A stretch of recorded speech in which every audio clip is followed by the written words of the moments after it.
How to build your personal brand in 2019. You know, there's a lot of people who have this misconception about what a personal brand is, but all we mean when we say building a personal brand is talking about your reputation and your body of work. We're not in an era where you can say your work will speak for itself. It's too noisy. You need to stand up for your work. You need to yell about your work if you're proud of it. Otherwise, you're leaving people at the mercy of your loudest competitor. So today, I'm gonna walk you through how you can build your personal brand in 2019 and how you can market yourself without feeling like a scumbag. Let's get into it. Hey everybody, this is Roberto Blake helping you create something awesome today. Welcome back to the channel. For the new people, first of all, welcome. My name is Roberto Blake. I'm a creative entrepreneur, public speaker. I built my personal brand in social media, built a coaching business around that. And today I want to teach you how you can build your personal brand in 2019 and be much more effective. So I'm going to break down some very simple things for you that you can do that's going to give you a lot more reach,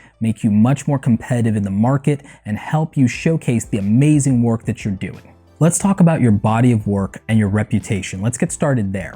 I think one of the things that is taken for granted is how many executions it takes to sell somebody on your ability and your expertise. No matter how many years you've been at your craft, at the end of the day, what is respected is how many executions you have under your belt, as well as the quality of them. So if you think about how much work you've done, and you were going to curate the top 10% of those results, well, how much work does that come out to? If you've only done, 50 pieces of art, or you've only written 50 articles, then the top 10% is looking rather thin. And I'm not telling you that you need to do quantity over quality. It is a balance of both. And quality is also subjective. It's in the eye of the beholder. So I am a fan of making sure that you have enough depth in your body of work to represent that you are experienced and that you've been executing well for a long period of time, assuming that that's true. If you're a beginner, then you need to broaden your experience as much as possible, because even if you've only been at something, let's say 2 or 3 years, the number of executions you've done in those 2 or 3 years might merit you being able to say that you are a very strong practitioner, if not an expert or a master. So kind of keep that in mind. Now let's talk about reputation, because it's often not what you know, it is who you know. Your network is your net worth. Those things might just sound trite to you or like marketing speak, but you and I probably both know people who got where they were partly on their relationships, and there is nothing wrong with that. You just need to be willing to play the game. And this isn't limited to your digital footprint online. Many of you could stand to start doing more local events and getting to know people in your community and drumming up referral business. There are too many of you that are not engaging with your local small business association or your local chamber of commerce or even the local tourism board.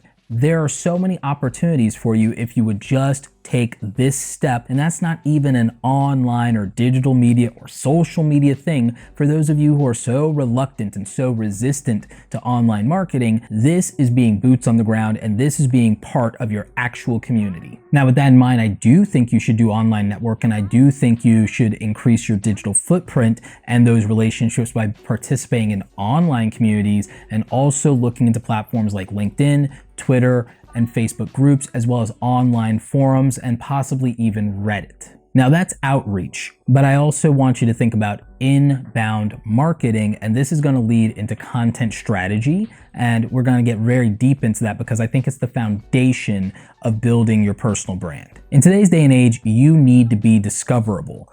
And you know what? It's also about that reputation we talked about, because when people meet you, it's not going to be abnormal today for them to look you up in Google or look you up in social media platforms. So you need to be able to dictate your narrative and control what happens when they do those searches. And that means you have to be present and you need to be thoughtful about what shows up in those spaces. So I would say that you need to have a website and a blog, because that's going to index in Google search for your name and with context. And so you want to be able to have something that is representative of you and what you've done, tell your story, and show your work. I also think in your industry or your niche, you need to also understand which social media platforms are most prevalent. I think it's hands down going to be YouTube, the second largest search engine in the world with over 2 billion daily users. I think that it's safe to say that at least having a Facebook business page, even if you're gonna not post to it that often, can be useful. The other good news is you could buy ads there, so I would just have one. I know a lot of people are turning away from Facebook. I think they'll be back. And I think that the advertising opportunity is too good to overlook. And then I also think that in many markets, Instagram is getting to be almost unavoidable. So, these are foundations, and the good news is that Instagram and YouTube are content platforms where it makes sense to showcase your body of work in some meaningful way. I would also say that you need a communications platform like either LinkedIn or Twitter. And if you're a professional, you should be using LinkedIn more often anyway. In fact, I did a whole video about how you might be using LinkedIn wrong, and that there's a lot of advantage to using it and using it more frequently as a way to network, but also for content distribution and awareness. And that's not just a digital resume. And even if it were a digital resume, you should have one. Now, before we go too deep into content, since we're talking about all these platforms and about being discovered, I think it's important for us to talk about style and presentation. As someone with a background in graphic design and advertising, I understand the psychology of how presentation works and influences people's decisions. And I think there are ways that you can take advantage of this in developing your personal brand. I think understanding everything from the style of how you want to dress and what that says about you, to picking out flattering photos of yourself to represent you in social media, all play a role in how people perceive you. I purposefully looked at my own image and presentation and decided that I wanted to be more casual than other online entrepreneurs. I always want people to feel like I'm approachable, that I'm accessible, and that I'm authentic. And what makes me feel like that and feel very comfortable is dressing very casually. At my heart, I'm still an artist. I'm still a photographer. I still want to, climb up something and get the perfect photo. And I can't really do that in a suit and tie. So it's just not right for me, and it doesn't fit the message that I want to communicate to people. So my visual style and my appearance, all represents that. I also separated myself from my competitors with a unique visual style and my own brand assets, my own color palette, fonts, things of that nature. So I think a unique design aesthetic can also help separate you from your competitors, especially if nobody in your particular niche or industry is coming at the level that you're coming in at. So I think that makes a difference. A lot of people, I think, have moved the bar or standard in what they do sometimes because they see a competitor or somebody like me doing it. They're like, you know what, I can step up a little bit. I can go a little bit harder on these visuals, and they do. I encouraged a lot of people, for example, to start getting professional headshots taken of them for their brand and for their social media, and it's made a difference. These little things go a long way. So let's talk about content platforms versus communication platforms real quick. I talked about content platforms. Best examples I think of those would be Pinterest, YouTube, Instagram. These are content platforms. When it comes to communication platforms, I look at things like Twitter or Facebook or even LinkedIn. And here's how I differentiate them. Ultimately, content platforms within social media put the media aspect of it first. And then I would say that communication platforms put the social aspect of it first. So ultimately, when you look at, how Facebook functions, I think it's more of a communication platform than is a media platform. I would say it's the closest to being a middle ground, but obviously Instagram and YouTube prioritize content and media more than they do the means by which you can communicate. So they have communication features, they have social features, but they are media platforms first. So I consider those content platforms. This is why I don't think when people say, oh, you can't be in all the social media platforms, I don't think they've thought it through. You need to focus on a primary content platform and maybe a secondary content platform, but then you need to have one or two really solid communication platforms for building your network, but also distribution of your content. So that's where the relationship lies, and where you might find yourself with 3 or 4 core social media platforms in combination.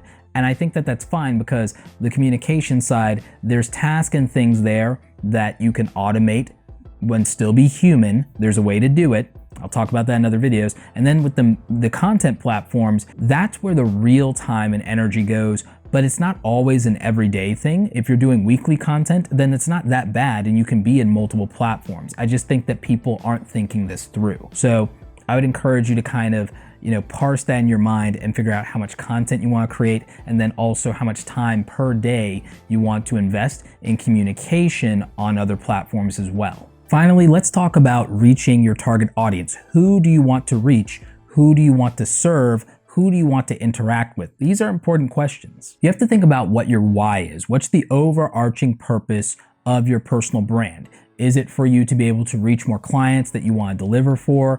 Is it for you to develop more authority in your industry and elevate your career?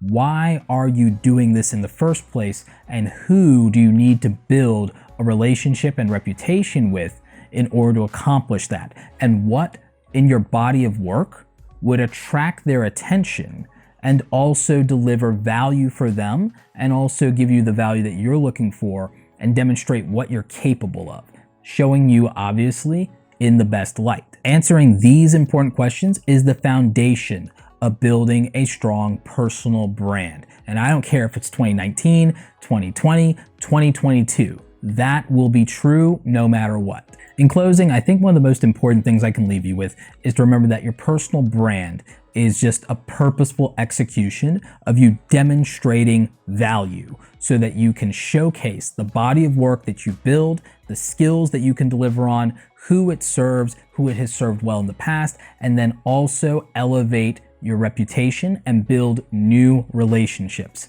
When we talk about building a personal brand, we are talking about body of work and reputation. And in the digital era, it is way too noisy for you to let the work speak for yourself. Defend your work, stand up for your work, and put it in front of people so that you can deliver value for them and not leave them at the mercy of someone who is going to deliver less value, but is willing to be loud while you stay silent. That is something that I really want to advocate for more of you to do, is to not leave people at the mercy of a louder competitor who does inferior work. Stand up for your work, stand up for quality, get over yourself, build your personal brand. Now, if you're looking for an online website, good domain, hosting, all of those things at a good price, I'm gonna recommend that you check out bluehost.com. We have an affiliate link down there, but it also gives you a discount, a massive discount that they give just to our audience. They're not a sponsor. We've just partnered with them to do that for our community here. If you don't like WordPress or don't want to code a website, I'm gonna recommend Wix.com. We have a link for that in the description. No discount on that, unfortunately. Anyway, I have a question for you guys. What is the message that you want to deliver behind your personal brand? How do you want to be represented in the market when people talk about you? I'd love to hear back from you in the comment section. So let me know. Like this video if you like it. Don't forget to subscribe. Check out the other awesome stuff here on the channel. As always, you guys, thanks so much for watching, and don't forget, go out there and create something awesome today. Take care.